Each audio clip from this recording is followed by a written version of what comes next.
The vast, rolling plains of Volhynia were the first world Zofia Daniszewska ever knew. Born on February 5, 1932, in the village of Poldnevitsa, near the regional hub of Rivne, she entered a landscape defined by its rich, dark soil and the complex tapestry of history that draped over the eastern borderlands of the Second Polish Republic. Her family's presence there was not merely a matter of chance, but of reward and service. Her father was a veteran, a man of quiet strength, who had marched under the banner of the Blue Army, Josef Haller's Polish army in France, between 1917 and 1919. Like many distinguished soldiers who had fought for Poland's resurrection, he had been granted land in the Kresy, the Eastern Territories, tasked with cultivating the earth and anchoring the Polish presence in a region of mixed ethnicities and shifting loyalties. For the first 7 years of Zofia's life, Poldnevitsa was a place of pastoral rhythm. There were harvests and seasons, the smell of fresh hay, and the security of a large, bustling family. But the geopolitics of 1939 shattered this agrarian idyll. When the Soviet Union invaded eastern Poland in September, the status of the osadnici, the military settlers, shifted overnight from respected veterans to enemies of the people. The tension that had simmered beneath the surface of the region boiled over, fueled by the new occupiers. The end of their life in Poldnevitsa came with a violent abruptness. It was September 19, a day when the autumn chill was just beginning to touch the air. The sanctuary of their home was breached not by soldiers in uniform, but by a chaotic militia of local Ukrainians, emboldened by the Soviet incursion.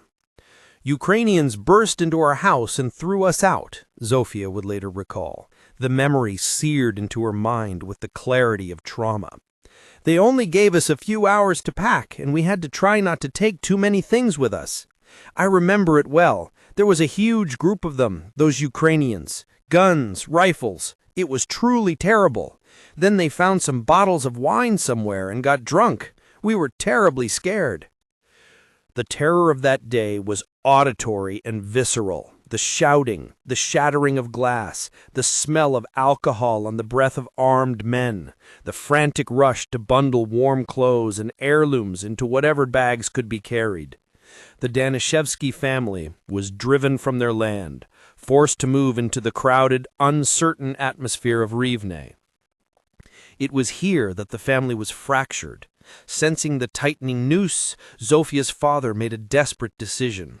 He took his 2 sons and fled westward, toward Tarnów, which was under German occupation, hoping to find a foothold and then return for his wife Zofia, her sister, and her 16-year-old son. He could not have known that the iron curtain of the front lines would snap shut, separating them for years. For Zofia, her mother, and her remaining siblings, the stay in Rivne was a purgatory that ended on the frozen night of February 10, 1940. This date marked the first and most brutal wave of mass deportations orchestrated by the NKVD, targeting the military settlers specifically. The knock on the door came in the dead of night. There was no trial, no explanation, only the order to pack. They were herded onto sledges, driven through the biting frost to the railway station, and shoved into cattle wagons, the infamous teplushkas. These boxcars designed for livestock became the vessels of a national tragedy. 80 people were crammed in Zofia's wagon. Inside, the air was thick with the smell of unwashed bodies, fear, and the damp wool of winter coats. Planks of wood served as bunks, shelves stacked high with the terrified humanity of the Kresy. The train lurched eastward, beginning a journey that would stretch the limits of endurance. For over 6 weeks, the wheels clacked against the tracks, carrying them further and further away from the world they knew. The conditions were medieval. 6 weeks of travel. It was terrible, Zofia said. The train would always stop to carry out the bodies of those who had died. They placed them somewhere beside the tracks and left them there. Death became a routine punctuating the journey. The train would halt in the middle of the snowy vastness, and the doors would slide open, letting in a blast of freezing air. The guards would bark orders, and the lifeless bodies of the old and the very young, those who succumbed to typhus, dysentery, or heartache, were laid in the snowdrifts, unmarked and unburied. Inside, the living fought to survive on meager rations. Every second or third day, they gave us some soup, Zofia remembered. The soup was often little more than hot, dirty water with a few cabbage leaves, but it was the only source of warmth. Time became elastic, measured only by the stops and the changing landscape outside the cracks in the walls. Usually, when they took people away, they gave them half an hour, but sometimes someone got a bit more. It varied. It depended on who you encountered during the deportation. Finally, the train stopped for good. They had reached the settlement of Poldnevitsa, deep in the Russian interior. But this was only the beginning of their exile. Zofia's mother, a woman of profound faith, refused to let the spirit of her family be crushed by the Soviet machinery. In the barracks of Poldnevitsa, she began to organize prayer services. It was an act of quiet rebellion, a way to maintain dignity and Polish identity in the face of dehumanization. However, in the eyes of the camp authorities, this was subversive activity. The punishment was swift. The family, Zofia, her mother, her sister, and her 16-year-old brother, was transferred to a harsher camp for political prisoners near Lake Onega in the settlement of Oneshki. Here, the landscape was dominated by the taiga, an endless ocean of pine and birch, silent and indifferent to human suffering. The climate was unforgiving, with temperatures plunging so low that breath froze instantly in the air. Survival required labor. My mother and brother, he was 16 at the time, worked, Zofia recounted. There was only taiga all around, and they worked in wood processing. The work was backbreaking. Prisoners were forced to fell trees, strip branches, and haul logs through deep snow. Zofia, still a young child, remained in the barracks with her sister initially, but soon the demands of the camp spared no one capable of movement. I was at home with my sister, Zofia recalled. My sister, who was 14 then, was later sent to a brickyard where girls her age worked the clay with their bare feet and loaded it into molds with their bare hands. The image was harrowing. Teenage girls, their feet submerged in freezing wet clay, their hands raw and bleeding as they shaped bricks for the Soviet state. It was a life of grinding attrition, where the only objective was to survive until the next day. The frostbite, the hunger, and the exhaustion were constant companions. Then, in the summer of 1941, the geopolitical tectonic plates shifted again. Germany invaded the Soviet Union, and desperate for allies, Stalin signed an agreement with the Polish government in exile in London. The Sikorsky-Maisky Agreement declared an amnesty for Polish citizens imprisoned in the USSR. The word amnesty was bitter, implying forgiveness for crimes they had never committed. But it meant freedom. On September 5, 1941, the gates of the camp opened for Zofia and her family. They were free to leave, but they were thousands of kilometers from home, penniless and weak. Like hundreds of thousands of others, they turned south, drawn by the rumor of a Polish army being formed by General Władysław Anders in the southern republics of the USSR. The journey south was a different kind of ordeal. They traveled from the icy forests of the north to the arid steppes of Central Asia. For the first month, the family lived in Nukus, the capital of the Karakalpak Autonomous Republic in Uzbekistan. The heat was scorching, the landscape dusty and alien. They eventually reached their destination, the ancient city of Bukhara, shortly before Christmas in 1941. The festive season, usually a time of joy, was shadowed by the desperate reality of their existence. sleeping on streets or in mud huts, ravaged by diseases that thrived in the heat and filth. It was in this crucible of Central Asia that the family began to break apart under the weight of the war.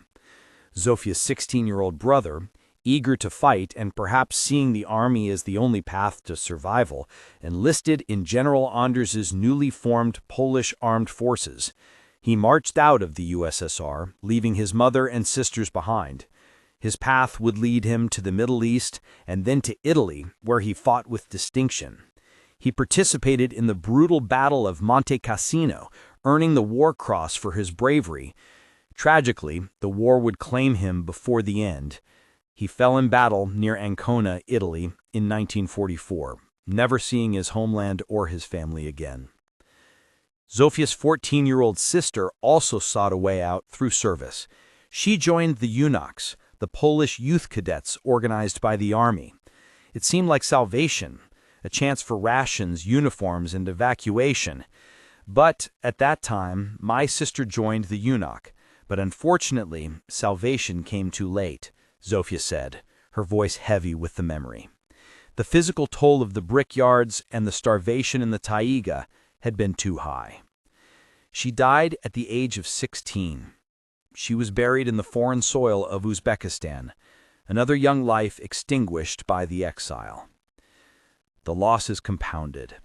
Zofia's mother, weakened by the labor in the taiga and the harsh conditions of the journey, fell gravely ill. She contracted bloody dysentery, a killer in the unsanitary refugee camps. Paralyzed and fading, she faced an impossible choice. To keep her youngest daughter, Zofia, by her side was to condemn the child to watch her die, and perhaps to die herself of starvation or infection. My mother was very ill, and because of that, she put me in an orphanage to save me.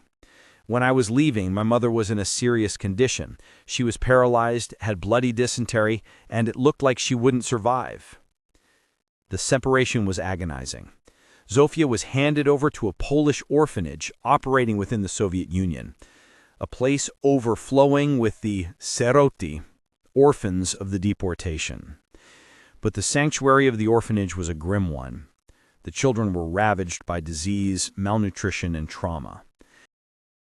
When we were still in Russia, in that orphanage, all the children there were sick. They all had trachoma, Zofia recalled with a shudder. Trachoma, a highly contagious bacterial infection of the eye, ran rampant in the crowded, unhygienic conditions. It's an eye disease, a terrible disease. On the inner side of the eyelids, there are these small sores with the fluid inside. They look almost like millet porridge, only there are dozens of these grains with fluid in them. The suffering was constant. The children's eyes were swollen, leaking, and intensely painful. It was something terrible because our eyes were constantly itching, and wherever we went, we had to hold hands. The image of lines of semi-blind Polish children clutching one another for guidance as they shuffled through the dust of Uzbekistan was a tableau of misery. When something falls into a person's eye, how they suffer, Zofia asked, implying that the constant grit and pain of trachoma was a torture that never ceased. Against all odds, Zofia's mother did not die. She managed to survive the dysentery and eventually left the USSR on the last evacuation transport that crossed the Caspian Sea to Persia, African Iran. From there, she made her way to Lebanon, finding a temporary haven where she would live until 1947. But Zofia was already swept up in the separate current of the orphanage evacuation. The orphanage was moved first to Persia, a brief respite where the children were washed, fed, and treated, and then further south. The British Empire, which had agreed to house Polish refugees, directed them to its colonies in East Africa. Zofia found herself on a journey that felt like a dream, from the frozen gulags to the arid steppes, and now to the lush, tropical reality of Uganda. They arrived in the village of Masindi in western Uganda. It was a world of intense greens, vibrant flowers, and humid heat. The orphanage buildings were simple structures with thatched roofs, nestled into the vegetation. For a girl from the gray plains of Poland and the white hell of Siberia, it was an overwhelming sensory explosion. At Masindi, Zofia had no news of her family. She did not know if her mother had survived the dysentery. She knew nothing of her father or the brothers who had gone to Tarnów. She was, for all intents and purposes, alone. Yet the Polish community in exile was resilient. The caregivers at the orphanage strove to create a slice of Poland in the African jungle. There was a school, ensuring the children did not lose their language or history. And there was the harcerstwo, the scouting movement. For children like us, the best thing was the scout troop, Zofia said, a fondness returning to her tone. The scouts provided structure, discipline, and a sense of belonging that had been stripped away by the war. They organized trips, scout meetings, and exercises for us, and children at this age need such things, both younger and older.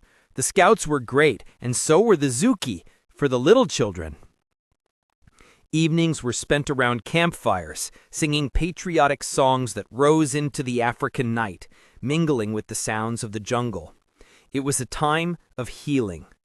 The educators encouraged expression as a way to process trauma. The teacher wanted all the children in all classes to keep a diary. Every day we had to write something in the diary, one sentence, a drawing. In a tragic twist of fate, the impermanence of refugee life meant that most of these records were lost. There were 100, maybe 200 children in that orphanage, and only my diary has survived. However, the tropical paradise had its claws. The climate in Masindi was wet and hot, a breeding ground for insects. Due to the tropical climate and the large number of flies in Masindi, the children fell ill with malaria. The Anopheles mosquitoes were relentless. Bouts of shivering fever swept through the dormitories, reminding the children of their frailty. Parasitic infections were also common, burrowing into skin and intestines. Recognizing the threat to the children's health, the authorities made a decision to relocate the orphanage again. In June of 1945, as the war in Europe was ending, Zofia and her companions removed to Kenya. They traveled to the settlement of Rongai, near Nakuru, in the Kenyan highlands. The contrast was immediate. The air was drier, cooler, and crisp, much healthier for European constitutions. The accommodations were a significant upgrade. They moved into brick buildings of a former airport that had been adapted for the orphanage. The conditions in Rongai were much better, Zofia noted. Thanks to the dry climate, there was no threat of another malaria epidemic. Life in Rongai took on a semblance of normalcy that Zofia had not known since Bulyanovka. The fear of death, which had shadowed her for 5 years, finally began to recede. The community flourished. Trips were organized to see the wildlife of the savannah. The scout troops expanded, and a Catholic association was established to tend to spiritual needs. Cultural life blossomed with the formation of a choir and a folk dance group. The sound of Polish mazurkas and hymns filled the brick halls. "It was very nice in Rongai," Zofia admitted. "It was so fantastic that the children didn't even feel anything bad from being separated from home, not even those who were already orphans. They took wonderful care of us there. The food was good." While Zofia was healing in Kenya, the threads of her family began to weave back together across the globe. Her mother, living in Lebanon, never stopped searching. Through the International Red Cross, she finally received the news she had prayed for. Her daughter was alive in East Africa. Furthermore, through correspondence with relatives who had emigrated to the United States before the war, she managed to make contact with her husband. She learned that he was alive in Poland. Determined to reunite the family, Zofia's mother took bold action. She wrote a personal letter to the President of the Polish Republic in exile in London, pleading for assistance in bringing her daughter from Kenya to Lebanon. Her plea was heard. The British government, acknowledging the immense sacrifices of the Poles, facilitated the transfer. Zofia left the red earth of Kenya and was flown to Lebanon, falling into the arms of the mother she had thought was dead. In Lebanon, the joy of reunion was tempered by the geopolitical reality of 1947.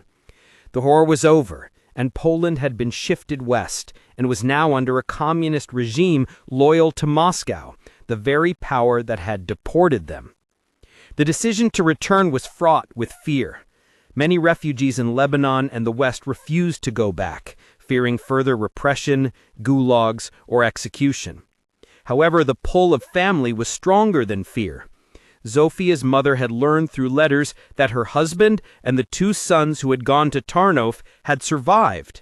They had been resettled in the new, recovered territories of western Poland, in a former German village called Strylinka, near the city of Słupsk in Pomerania. Zofia and her mother joined a transport of repatriates. They boarded a ship to Venice, catching a glimpse of the serene, floating city that seemed untouched by the horror they had witnessed. From Italy, they traveled by train through the scarred landscapes of Austria and the Czech Republic, Bohemia. The journey was long, filled with the tension of crossing into the Soviet sphere of influence. Finally, the train crossed into Poland. They arrived in Gdansk. It had been 7 years since the family was torn apart in Volhynia. The reunion was a scene of overwhelming emotion. Tears, embraces, and the silent acknowledgement of those who were missing. The brother who lay in the Italian soil at Ancona and the sister buried in the sands of Uzbekistan were ghosts at the feast, but the survivors clung to one another. Zofia, now a young woman, began to build a life in this new Poland. She completed her education in Słupsk, the memories of the taiga and the African jungle slowly settling into the past. She found work in a bank, embracing the stability of civilian life. Later she moved to the historic city of Wrocław, where she studied at the Higher School of Economics. She continued her career in banking, a quiet, orderly profession that stood in contrast to the chaos of her youth. From the pastoral lands of Volhynia to the frozen hell of Siberia, the ancient streets of Bukhara, the jungles of Uganda, and the highlands of Kenya, Zofia Daniszewska's journey was a testament to the resilience of the human spirit.